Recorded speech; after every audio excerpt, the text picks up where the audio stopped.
Hi, it's Adam Hewison. I'm coming to you as always from the digital studios of MarketClub, and the market we're looking at is the NASDAQ, and the symbol is COMP.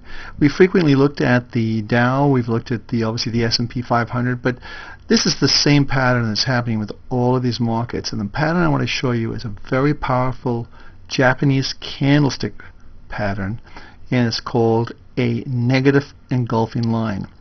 And this is what it means. A negative engulfing line is a red line like this, and it encompasses the previous bar. Now we're doing this on a weekly chart, and this is why it's so powerful. Is a negative engulfing line, and it puts in a top for the moment around 2,350 on the NASDAQ.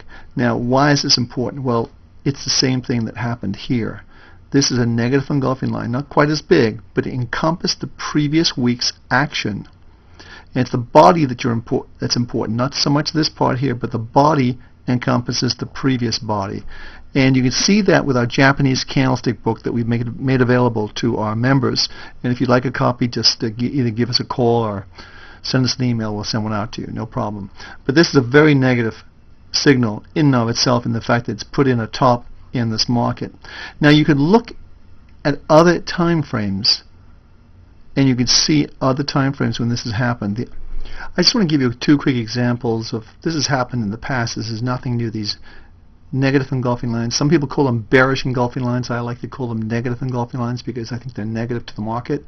And here we are back in this period right here. This is a weekly chart. Again, we're looking at the S&P 500, and this is the week of October 15th, pretty much close to the high of the market, and there's that negative engulfing line right there that actually did signify the top of the market. So market comes down, we have another rally, another negative engulfing line, and this is on May 19th, the week of May 19th. That's 2008, and this is the October 15th, week of October 15th, and this is 2007. So they do really move, and look at this last one, really did capture this move on the downside. So again, negative engulfing lines or bearish engulfing lines are very important, and you should pay attention to them when they occur. Other thing to look at in the NASDAQ is this level right here, and it's right around here. If we close, let's say, below this level here on a weekly basis, then we're going to see this market continue to move lower.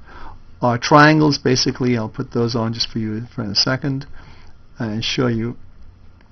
Our monthly triangles are basically still negative from 2,140. Even though the market's a little bit higher, you could still say the trend is down. Our minus 75 level is not a positive sign. The only one we're waiting for right now is the weekly to kick in. And when that does, it's going to be very, very negative. So we may see some more choppy action. But if we close lower this week, I would say it's a pretty good bet that we put in a top for the market, then we're going to see another leg down. And it could be quite severe. So let's pay attention to that. This is Adam Hewison for Market Club. Every success. Remember, negative engulfing lines, they're important.